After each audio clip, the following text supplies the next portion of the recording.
নমস্কার দর্শক বন্ধু, আমি দশভুজা মা ব্লগস তোমাদের প্রত্যেকের সুখ শান্তি এবং সমৃদ্ধি কামনা করে আমি আমার ব্লগটা শুরু করছি।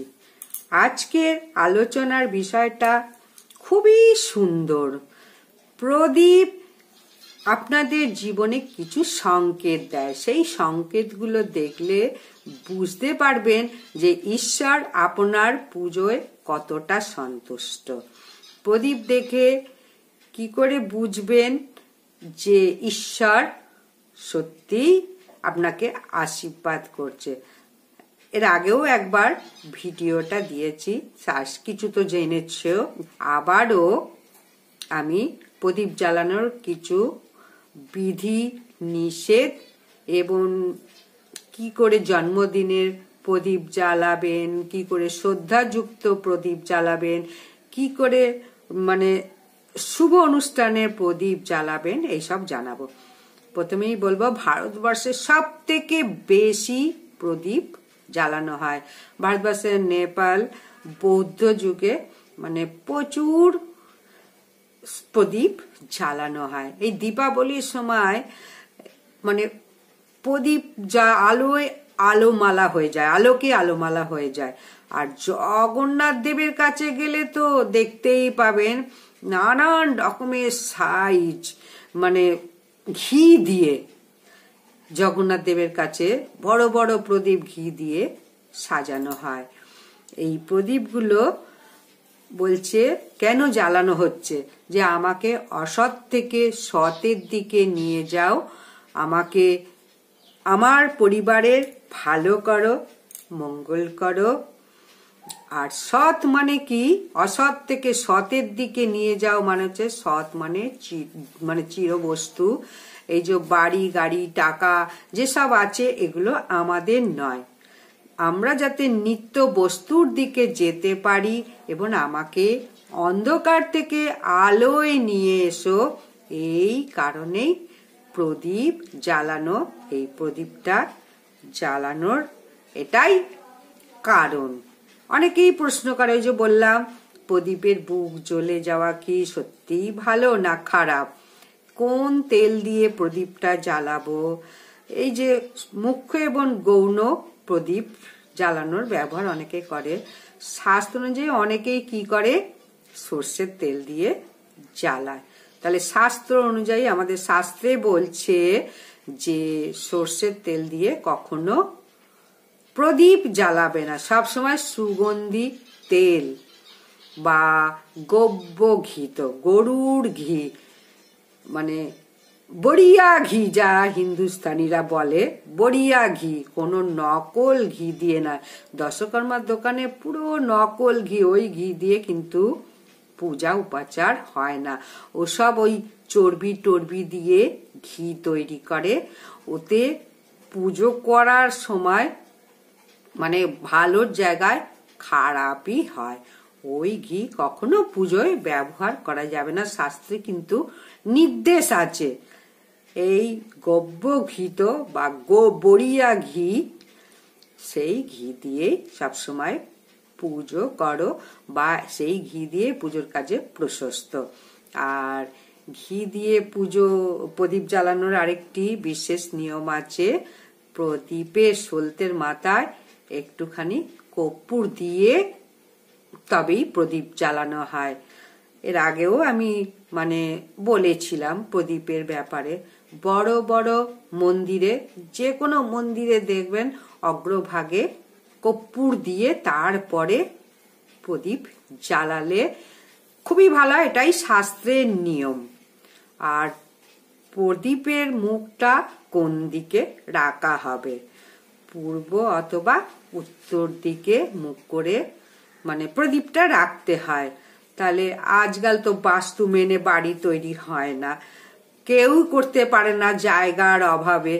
জায়গা এতটাই ছোট, যেদিকেই হোক করতে হয়। কেউ ফ্ল্যাট বাড়িতে থাকছে, কেউ ভাড়া বাড়িতে থাকছে, তাই সেই রকম পজিশন হয় না ঠিক মতো।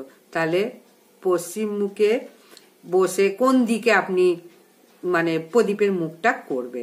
তাহলে শাস্ত্রে বলছে যে দেবতা যেদিকে মুখ সেদিকে প্রদীপটা রাখো, উল্টো দিকে ঘুরে রাখে, অনেকে বলছে পূর্ব দিকে রাখে, কিন্তু শাস্ত্রতে বলছে উত্তর এবং পূর্ব এই দুটো দিকে প্রদীপের মুখ রাখো। এবং আবার শাস্ত্র এটাও বলছে দেবতা যেদিকে আছে সেদিকে মুখ করে রাখো। এখন দেখো তোমার যদি পূর্ব দিকে মুখটা থাকে, মানে ঠাকুরের মুখটা থাকে, তাহলে পূর্ব দিকে রাখো। আর দুটো সলতে দিয়ে অবশ্যই মানে প্রদীপটা সলতে পড়াও, দুটো সলতে দিয়ে, একটা না, এটা ঠিক নিয়ম নয়। মানে বাইরের দেশে একটা প্রদীপ দিয়েই জ্বালানো হয়। তাই প্রদীপের বুকটা যেন কখনো জ্বলে না ওঠে। প্রদীপ সবসময় বুক জ্বলে যাওয়া ভীষণ খারাপ। পুরাণাদি গ্রন্থে দেখতে পাই যে প্রদীপের বুক জ্বলে যাওয়া মানে খারাপ। প্রদীপের তেল এবং হাত দিয়ে প্রদীপের সলতেটা তুলে সেই তেলটা আবার মাথায় মানে মুছলে, কিন্তু কখনো মুছতে পারবেন না, কখনো এই প্রদীপের তেল মাথায় মুছতে পারবেন না। আর সরষের তেলের মধ্যে একটু সুগন্ধি তেল মিশিয়েও ব্যবহার করতে পারে। সবসময় সুগন্ধি তেলের তো অনেক দাম, সেই কারণে মানে গৌণ জিনিস হচ্ছে, মুখ্য হচ্ছে ঘি, আর গৌণ হচ্ছে সুগন্ধি তেল বা তিল তেল। প্রদীপ জ্বালানোর সময় বারবার বলবো যে ওই একটা কাঠি দিয়ে সলতেটাকে আগিয়ে দাও, কখনো হাত দিয়ে নয়। হাত দিয়ে আগিয়ে দিলেই মাথায় মুছবে সেই তেলটা। তার কারণ কি, বেহুলা লক্ষিন্দারের বাসর ঘরে চাঁদ সাদাগরে, মানে চাঁদ সাদাগরকে ব্যর্থ করার জন্য মঙ্গল কাহিনীতে একথা বলা আছে যে বাসর ঘরে একটা ছোট্ট ছিদ্র রেখেছিল মা মনসা, যাতে ওর ভিতর দিয়ে ঢুকতে পারে। এটা মা মনসাই মানে বলেছিল, এটা একটা গল্প আছে। ওইখান দিয়ে কাল নাগিনী প্রবেশ করে লক্ষিন্দারকে ধ্বংস করেছিল, কিন্তু পুরাণের এটা গল্প। আর লক্ষিন্দারের সেদিনকে একটি কাণ্ড ঘটেছিল, মেয়েদের এলো চুলে থাকতে নেই। সেদিনকে বেহুলা যে শয্যায় গিয়েছিলেন সেই চুলটা খোলা ছিল এবং মাটি পর্যন্ত চুলটা ছিল, আর ওই চুল বেয়ে কালনাগিনী উঠেছিল। আর লক্ষিন্দার একটা কি করলো, ওই প্রদীপের তেল কিছুটা মাথায় মুছে নিয়েছিল। সেই থেকে বলা হয় যে প্রদীপের তেল মাথায় দিতে নেই, এলো চুলে শুতে নেই। আর প্রদীপের তেল যখন কমে আসে, সলতে সলতে নিবু হয়ে যায়, তখন একটা অদ্ভুত গন্ধ বেরোয়। শেষ যখন হয়ে যায়, ওটা কিন্তু সুখকর নয়। তাই আমাদের সংস্কার অন্ধকারের কথা বলে না, আলোর কথা বলে। এই জন্যেই বলবো কখনো মানে প্রদীপের শেষ পর্যন্ত পুড়তে দিলে হবে না। তাই সব সময় কাঠি দিয়ে একটু সলতেটা পোড়াও। এবং এটাও বলে যে গুরু আমাকে অজ্ঞান থেকে জ্ঞানে নিয়ে আসে সেই গুরুকেই আমি প্রণাম করি। আর এই যে প্রদীপের আলো জ্বালানোর কতগুলো সংকেত আছে, এই সংকেতগুলোই আমি আপনাদের এখন বলবো।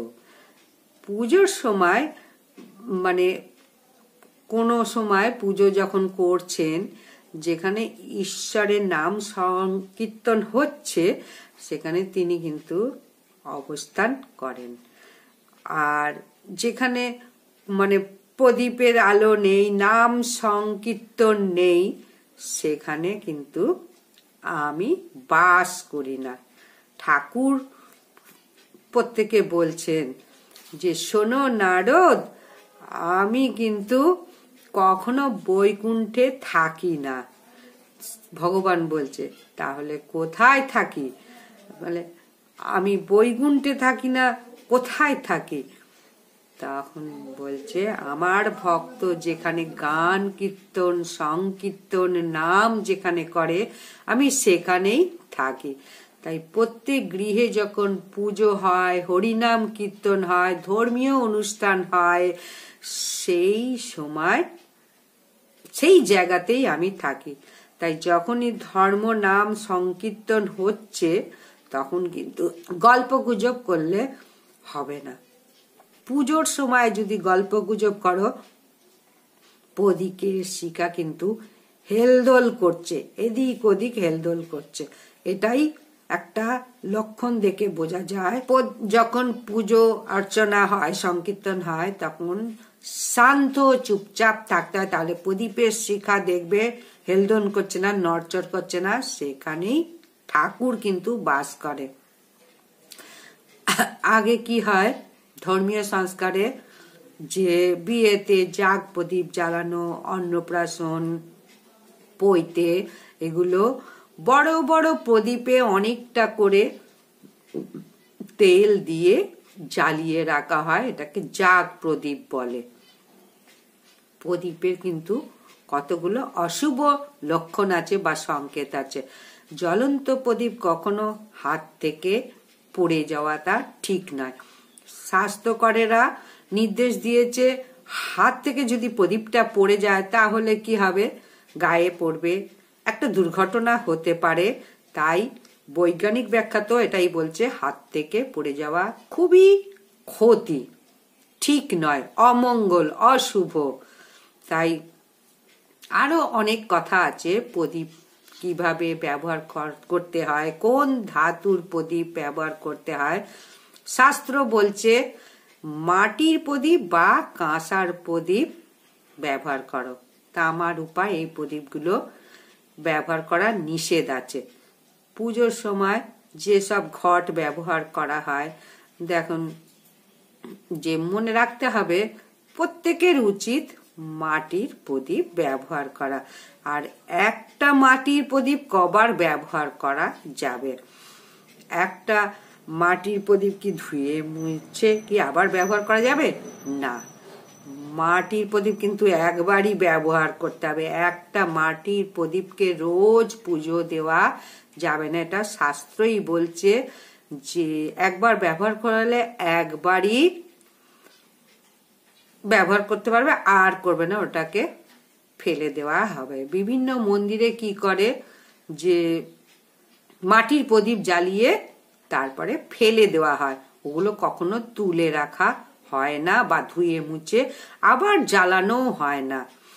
আর কাঁসার প্রদীপ আর পিতলের প্রদীপ এগুলো ব্যবহার করবেন। এগুলো কিন্তু যে মাটির প্রদীপের মতো ফেলে দেওয়া যাবে না, এগুলো ধুয়ে মুছে ব্যবহার করা যাবে। এটা হরিভক্তি বিলাসে বইটা পড়লে জানতে পারবে যে ধাতব প্রদীপ যদি সঠিকভাবে নিবেদন করা হয়, পুনরায় ঘষে মেজে ধুয়ে আবার দ্বিতীয়বার ব্যবহার করা যায়। তাই প্রদীপের এত কথা জানানো হচ্ছে, আশা করছি ভালো লাগবে। অনেকেই একই প্রদীপে রোজ রোজ জ্বালায়, সে মাটির প্রদীপই বলো পিতলের প্রদীপ। বলছে অনেকেই মানে প্রশ্ন করেছে যে প্রদীপ দিয়ে সব ঠাকুরকে কি ব্যবহার করা যাবে, সকলকে কি জ্বালানো যাবে, গুরুদেবের কাছে বা অন্য ঠাকুরের কাছে একটাই প্রদীপে কি জ্বালানো যাবে? উত্তর হচ্ছে হ্যাঁ, একটা প্রদীপ দিয়েই সমস্ত ঠাকুরকে দেখানো যাবে, কিন্তু ভাবটা তিনি গ্রহণ করেন, অন্তর্নিহিত ভাবটা তিনি গ্রহণ করেন। এসো চন্দন ধূপায় নমঃ, এসো চন্দন দীপায় নমঃ, এসো চন্দন বলে সমস্ত কিছু যেটা আমরা মন্ত্র বলি বা পূজা করি, এতে সচন্দন গন্ধ পুষ্প বিল্ল পত্রাঞ্জলি আয় নমঃ, এই যে 5টি উপাচার, গন্ধ, সুগন্ধ, পুষ্প, ধূপ, দীপ, নৈবেদ্য, এগুলো হচ্ছে উপাচার। আর একটা ধূপ যদি জ্বালিয়ে দিই, দীপ যদি জ্বালিয়ে দিই, তা আলোকিত হবে, সুন্দর একটা পরিবেশ তৈরি হবে।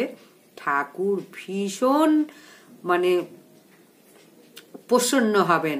ধূপ দিলাম, দীপ দিলাম, চন্দন দিলাম, ফুল দিলাম, তাহলে যেমন আমরা অতিথিকে আপ্যায়ন করি সেরকম ঠাকুরকেও এইভাবে আপ্যায়ন করা হলো। ঠাকুর কোনো বাড়িতে যদি অতিথি আসে, তাকে ওই মানে অবহেলার মতো যে না জল মিষ্টি খাও, সে কি খাবে? সে তখন বলবে না, খাবো না। কিন্তু আন্তরিকতার সঙ্গে দিয়ে যদি দুটো বাতাসাও দেন, দেখো সেটা কিন্তু মানে অতি সানন্দে খাবে। যদি মানে ভক্তি করে বা ভালোবাসা দিয়ে যদি তাকে দেওয়া, ঠিক সেই রকম ঠাকুরও কত বড় আয়োজন করলেন, কত বড় মানে প্রদীপ জ্বালালেন, কত ধূপ জ্বালালেন, কত দামি ধূপ জ্বালালেন, এসব কিন্তু দেখেন না। ঠাকুর কতটা ভক্তি ভরে ঠাকুরকে পূজা করলেন, এটাই ভগবান দেখেন। ভাব মূর্তিটা দেখ, আপনার ভাব মূর্তি। এই যে পঞ্চ প্রদীপে যে আরতি করা হয়, 5টা প্রদীপেরও আবার পঞ্চপ্রদীপেরও আবার কারণ আছে। দেহ, মন, আত্মা, বুদ্ধি, ইন্দ্রিয় এইগুলোকে সংযত করার জন্যেই পঞ্চপ্রদীপ দিয়ে আরতি করা হয়। আসলে ধর্মশাস্ত্রে কি আছে যে স্কন্দ পুরাণে বলা হয়েছে বিজোড় সংখ্যার প্রদীপ দিয়ে আরতি করো বা পূজা করো। অনেক সময় বলা হয় 108 প্রদীপ যে মানে দুর্গা পুজোয় জ্বালানো হয়, অনেক কালী পুজোয় জ্বালানো হয় 108 প্রদীপ। তা সেই এই সবগুলো অনেকেই জানেন বা মানেন। আমাদের নিজস্ব ভারতীয় সংস্কার, একে কিন্তু ভুলবেন না। আর এই সব লক্ষণগুলো দেখলে বুঝবেন এই লক্ষণগুলোতে বিপদ আসছে। ধর্মশাস্ত্রে হরিভক্তি বিলাসে বলা আছে যে দীপের শিখা যদি কোনো সময় লোহিত বর্ণ বা লালচে হয়, বিপদ বাড়িতে ঘনিয়ে আসছে। ভয় লাগছে একটু, কিন্তু এটা খারাপ, অশুভ। আর নীলচে শেখা খুব ভালো, শুভ। যা প্রদীপ জ্বালানোর সঙ্গে সঙ্গে যদি নিভে যায়, তাহলেও এটা অশুভ সংকেত। আর শাস্ত্র কি বলছে, পূর্বার উত্তরে কেন প্রদীপ রাখা হয়, এসব পূর্বার উত্তর দিয়ে হাওয়ার ডিরেকশনটা ঠিক আসে না, সেই কারণে। আর শাস্ত্র বলছে যেখানে বায়ু চলাচল করে না, সেখানে কিন্তু প্রদীপ জ্বালানো উচিত নয়। আর অনেকে আবার প্রশ্ন করে যে কতক্ষণ পর প্রদীপ নিভিয়ে দেবো বা কতক্ষণ জ্বালাবো ঠাকুরের কাছে। বাড়ির ঠাকুরের কাছে বা মন্দিরে যখন প্রদীপটা জ্বালাবেন, সারাদিন পুজো করলে বা সারাদিন ভোগ নিবেদন করে ঠাকুরের সামনে রেখে দিলেন, সেটা ঠিক না। এই 20 মিনিট 25 মিনিট প্রদীপটা জ্বালাও, তাহলেই হবে। যে অনেকে কি করে, ঠাকুরের সামনে সেবা দিল, নকুলদানা, জল, তুলসী পাতা সবই দিল, সে যাই দিক, মিষ্টি ফল যাই দিক, এবার সারাদিন ওই সামনে সেবাটা রইল। এটা কি ঠিক? নিজের দিয়ে বুঝুন যে আমার সামনে বা বাচ্চাটার সামনে যে সারা দিন থালা গ্লাস বাটিটা যদি তাদের সামনে এটোকাটা থাকে, তাহলে কি ভালো লাগে? ভালো লাগে না। তাই যেমন ওটা মুছে রাখা হয় মানুষের কাছে বা ছেলে মেয়ের কাছে, সেরকম ঠাকুরের কাছেও প্রসাদটা তুলে নিয়ে জায়গাটা মুছে রাখতে হবে।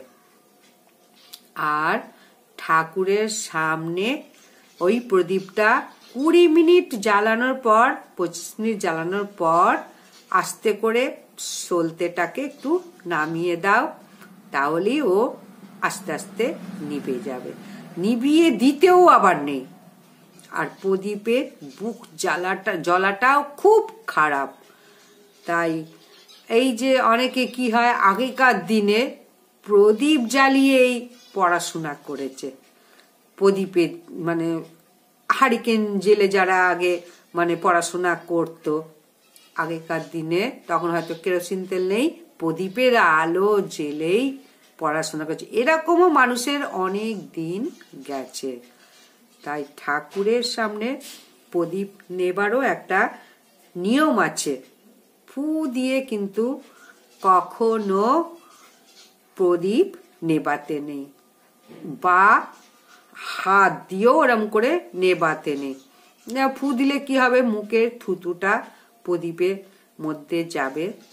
তাই এর সঙ্গে আরো একটা জিনিস খেয়াল রাখতে হয়, ঠাকুরের প্রদীপটা বাতাস দিয়েও, হাত দিয়ে বাতাস দিয়েও নেবাতে পারো, বা সলতেটা আস্তে করে কমিয়ে দিলেও অটোমেটিক নিভে যাবে, বুকটা জ্বালালে হবে না। আর একটা শেষ কথা বলবো যে প্রদীপটাতে আমি জ্বালালাম ঠাকুরের সামনে, কি সারাদিন ওখানে ওই প্রদীপটা থাকবে নেবানো অবস্থায়? না, ওটা সরিয়ে রাখো, তাহলে ভালো হবে। যেমন অনেকে কি করে, ঠাকুরটাকে ফুল দিয়ে সাজালো, সাজিয়ে বিকেলবেলা সব শুকিয়ে গেল, কিন্তু সারাদিন ঠাকুরের কাছে ওই শুকনো ফুলগুলো থাকলো। সেটা কি ঠাকুরের ভালো লাগছে? ভালো লাগছে না। এই যে ঠিক মানুষের মতো একটা বাচ্চাকে যদি নতুন জামা পরাও, সেই জামাটা কি সারাদিন পরেই থাকবে, পরানো থাকবে? সেটা খুলে দেওয়া হবে। সেরকম ঠাকুরের কাছেও মালাগুলোকে সরিয়ে রাখো রাত্রে, তারপরে পরিষ্কার পরিচ্ছন্ন করো। সব সময় ঠাকুরকেও নিজের মতো করে ভাবো, আপন জন ভাবো। নিজের মানুষকে যে ভাবে করা হয় সেইভাবে ঠাকুরকে করো। প্রদীপ সব সময় শাস্ত্রে বলছে প্রদীপ মাটিতে রেখো না। প্রদীপও কিন্তু ওই যে ত্রিশূল বলো, একটা গাছ মানে গাছ প্রদীপ বলে যেটাকে, কখনো মাটিতে প্রদীপ রাখতে নেই। প্রদীপ একটা থালাতে রাখো, পাত্রে রাখো। শঙ্খ যেমন মাটিতে রাখতে নেই, প্রদীপকেও মাটিতে রাখতে নেই। একটা পিতলের থালায় রাখো, বা ত্রিশূল আছে, একটা মাটির সঙ্গে আর্থিং হয়ে বাড়ির অশুভ নেগেটিভ এনার্জি নিয়ে আসে। তাই ত্রিশূল পেলে ভালো, না হলে একটা থালার উপর রাখো। আজকাল তো সবকিছুরই স্ট্যান্ড পাওয়া যায়, তাই কখনো মাটিতে রেখো না, এগুলো নিষেধ। আর বড় বড় মন্দিরে তো পিসুজে আছে, দেখানো হলো, তারপরেই আবার নিভিয়ে দেওয়া হলো যথাসময়, আবার সন্ধেবেলা ওইটাকে জ্বালানো হলো। কারণ শাস্ত্র বলছে অপচয় করা উচিত না, ওইটাই আবার সন্ধেবেলা জ্বালানো হচ্ছে।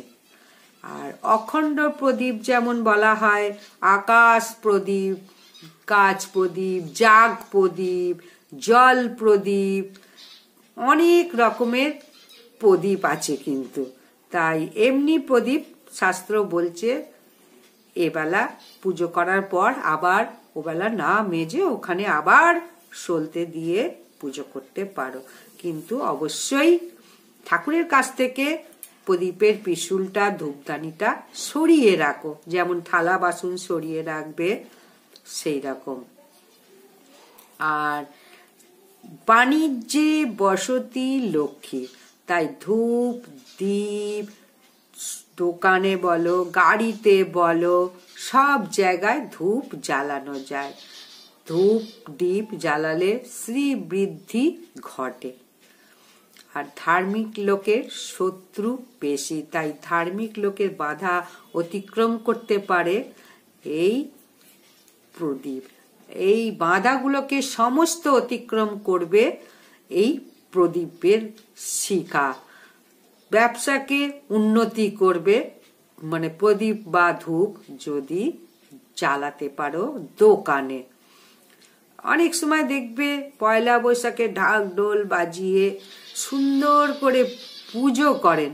তো এই যে ভাব মূর্তি, নিজের একটা মানে ভক্তি, ধর্মীয় ভাব, খুব ভালো, খুব মঙ্গল। ধর্মীয় ভাব ভক্তি থাকলে খুবই উন্নতি হবে সংসারে। আর বললাম, ভক্তি যেখানে নেই সেখানে ঠাকুরও নেই, মুক্তিও নেই। তাই ভক্তি দিয়ে তুমি যাই দাও ঠাকুর গ্রহণ করবে। সে সেবাই যা দাও, ধূপই যাই জ্বালাও, ছাঁকি বাজো, ভক্তিটাই হচ্ছে আসল।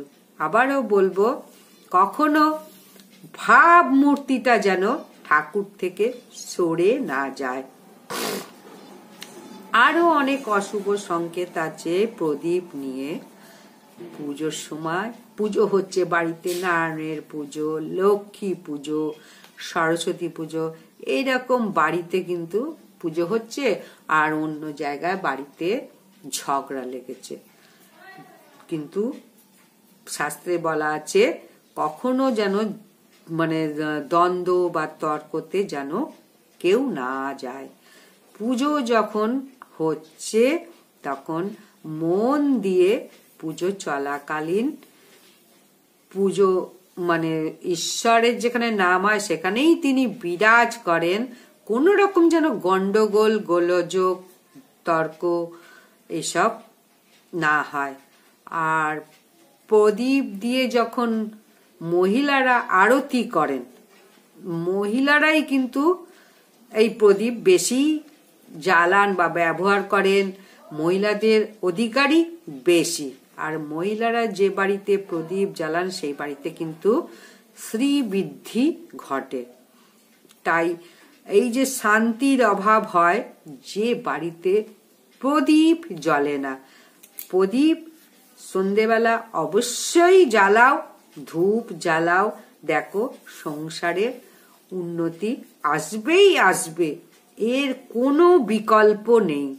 প্রদীপের অনেক মানে জ্বালানোর অনেক শুভ সংকেত আছে।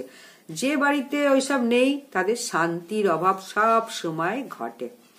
তাই বাড়িতে তুলসী তলায় প্রদীপ দিন, দেখুন অদ্ভুত একটা শান্তি বাড়িতে বিরাজ করবে। তুলসী তলায় সকালবেলা জল ঢালুন, আর শান্তি হলেই দেখবেন পরিবারে অনেক চাপ কমে যাবে। এই কথাগুলো যদি অবাস্তব মনেও হয় তাহলে কিন্তু এটা সত্য, কোনো ধর্মীয় মানে ইয়ের কথা নয়, এটা কিন্তু নিয়মগুলো মানলে দেখুন রাতারাতি ফল পাবেন। যে অবশ্যই পরিশুদ্ধ বস্ত্রে, কখনো ওই রকম মানে আকাচা কাপড়ে নয়। প্রদীপের মহা মহা গুণ। জন্মদিনে প্রদীপ জ্বালান, তারপরে এই যে কেউ ঘরে ঢুকছে, প্রবেশ করছে, বা কেউ বাইরে যাচ্ছে কোনো শুভ কাজে, প্রদীপ জ্বালিয়ে তাকে তাপ দাও। এই দশকর্মায় 10বিধ জিনিস পাওয়া যায়। দশকর্মার একটি নামকরণ হচ্ছে অনুষ্ঠানে প্রদীপ জ্বালানো, আর সুতিকা ষষ্ঠীর সময়ও প্রদীপ জ্বালানো হয়। আবার প্রদীপের তাপ মাথায় দেওয়া হয়। শুধু এই প্রদীপ না, পঞ্চপ্রদীপ, তারপরে কর্পূরের মানে আরতি, এগুলোর সব তাপ কিন্তু মাথায় দেওয়া হয়। এরও কিন্তু ঈশ্বরকে যেটা নিবেদন করা আছে এরও অনেক গুণাগুণ আছে। এই যে তাপটা মানুষ মাথায় নিচ্ছে, সমস্ত দোষ সরে গিয়ে গুণ মানে পরিবর্তন হচ্ছে, সুখ হচ্ছে, সমৃদ্ধি হচ্ছে গৃহে। আর সাবধানতা একটাই, প্রদীপ জ্বালানোর সময় কখনো অসাবধানতা হবে না। অনেক সময় কি হয়, কাপড় জ্বলে যায়। এই যে মন্দিরের সামনে একটা কেউ প্রদীপ জ্বালাচ্ছে এবং অনেক লোকের ভিড়, আর সেই সময় একজন এসে মানে ভিতর দিয়ে ঢুকে ব্যাস কাপড়টা জ্বলে গেল। এটাও কিন্তু অশুভ লক্ষণ। এই যে প্রদীপ জ্বালাতে গিয়ে কাপড় জ্বলে যাওয়া, হাত পুড়ে যাওয়া, প্রদীপ জ্বালানোর সময় সাবধানতা অবলম্বন করুন। দূরে গিয়েও মানে প্রদীপটা জ্বালান, কোনো অসুবিধা নেই, কিন্তু কোনো অঘটন যেন না ঘটে প্রদীপ জ্বালাতে গিয়ে। আর যারা গঙ্গায় প্রদীপ ভাসান তারাই কিন্তু অবশ্যই ঘিয়ের প্রদীপ জ্বালাবেন মা গঙ্গাকে। অনেক জায়গায় মানে প্রদীপ ভাসানোর নিয়ম আছে, যেমন ওই যে কাশীঘাটেও প্রদীপ জ্বালানোর নিয়ম, ওটা অবশ্যই ঘিয়ের প্রদীপ জ্বালান। আর কোনো ভাঙা প্রদীপ কি ব্যবহার করা যায় না? এটা ভাঙা প্রদীপ কখনো ব্যবহার করা যায় না। মানে ভেঙে গেলে বা ফুটো হয়ে গেলে, অনেক দিনের ভালো হয়তো প্রদীপ, সেটাকে ব্যবহার করা, এরকম অনেকে প্রশ্ন করে। কিন্তু এটা ব্যবহার করা যায়, কিন্তু অবশ্যই রিপেয়ার করে। আমাদের সংস্কার কখনো বলছে না যে অপচয় করো, ঝালাই করে বা রিপেয়ার করে ব্যবহার করো। কারণ কখনো নষ্ট মানে করো না, শাস্ত্র বলছে। কিন্তু মাটির প্রদীপটা ফেলে দিতেই হবে, এটা কখনো পুনরায় ব্যবহার করা যায় না। শাস্ত্রে এটা বলা হয়নি, হরিভক্তি বিলাস এই কথাই বলছে। মাটির প্রদীপটা দ্বিতীয়বার ব্যবহার করো না, তো ভাঙা প্রদীপ অবশ্যই রিপেয়ার করে ব্যবহার করো, কোনো রকম অসুবিধা নেই। তাহলে প্রদীপ জ্বালানোর নিয়ম নিষেধ, অশুভ শুভ সমস্ত জিনিসটা বললাম। আর তুলসী গাছে কোথায় প্রদীপটা রাখবে? তুলসী তলায় অবশ্যই মঞ্চটা ওপরে থাকা উচিত, কখনো যেন কুকুর না নাগাল পায়, কোনো পশু পাখি নাগাল না পায়। তুলসী মঞ্চের মধ্যে যদি গর্ত থাকে সেখানে রাখো, বা ওর পাশে মানে পিশুল দিয়ে প্রদীপটা দাও। কখনো মাটিতে তুলসী তলায় প্রদীপটা দিও না। আর কোনো প্রদীপ কিন্তু পায়ে থাকা উচিত নয়। ঈশ্বরকে যেসব জিনিস নিবেদন করবে এসব যেন কখনো পায়ে না ঠেকে। তাই পায়ে যাতে না ঠেকে সেটাও কিন্তু মাথায় রাখা উচিত। তুলসী তলার প্রদীপ তাহলে কোথায় রাখা হয় বলে দিলাম। আর মোমবাতি কখনো কোনো জায়গায় জ্বালানো উচিত না, যেমন মহাদেবের মন্দিরে, বড় ঠাকুরের মন্দিরে সব এখন মোমবাতি ব্যবহার করছে, কিন্তু এটা হচ্ছে একটা বিদেশি নিয়ম।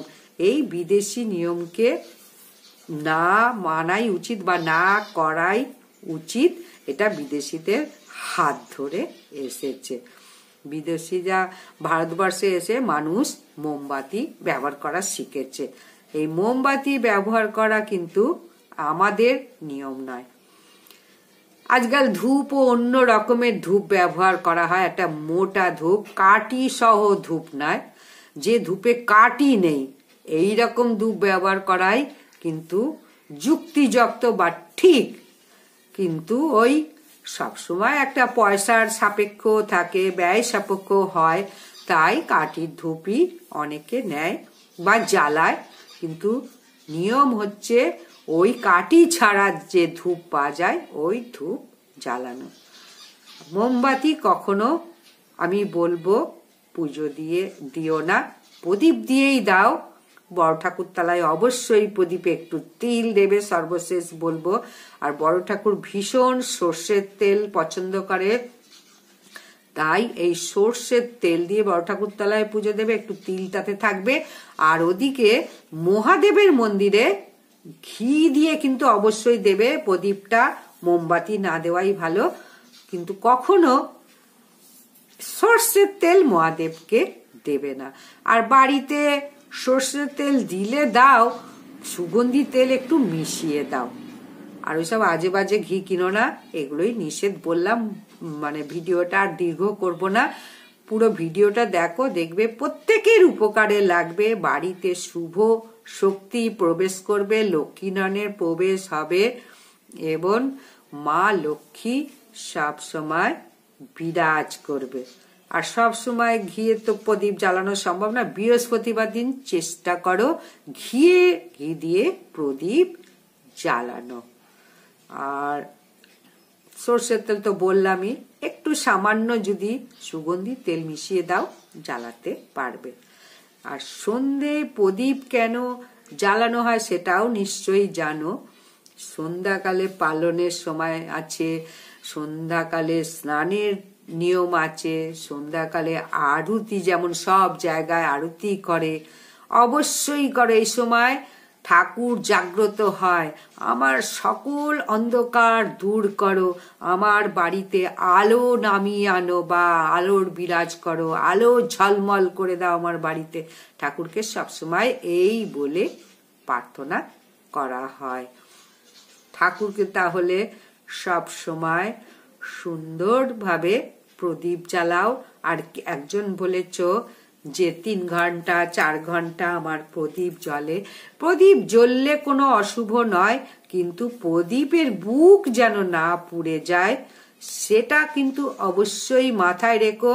আবার নিব্ব নিব্ব অবস্থায় একটা বিচ্ছিরি গন্ধ ছাড়ে, সেটাও যেন না হয়, এটাই মাথায় রেখো।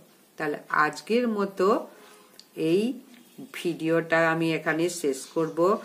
অবশ্যই সাবস্ক্রাইব, লাইক এবং শেয়ারটা করো, এবং যারা জানে না তাদের একটু শেয়ার করে দাও। তাই অপরের মঙ্গল চাইলেই নিজের মঙ্গল হয়, অপরের ভালো চাইলে নিজের ভালো হয়, অপরের খারাপ চাইলে নিজের খারাপ হয়। এইটা মাথায় রেখে অবশ্যই শেয়ার করে দাও। আর যতটুকু সময় পাও ঠাকুরের কাছে দাও। আজকাল তো এতটাই মানুষ ব্যস্ত যে পারে না পূজা অর্চনা করতে। ঠিক আছে, মনে মনে ভক্তি করলেও হবে, এটাই বলবো। শাস্ত্র বলছে যে ভক্তিটাই আসল। একটা বাচ্চা ছেলে যদি ঠাকুরকে বলে এই সেবাটা তুমি গ্রহণ করো, কিন্তু ঠাকুর সে ভক্তি ভরে বলছে, মন থেকে বলছে, তাই সেবাটা গ্রহণ করছে। এটা আশ্চর্য ঘটনা, অনেক সময় এরকম ঘটনা ঘটে। নমস্কার।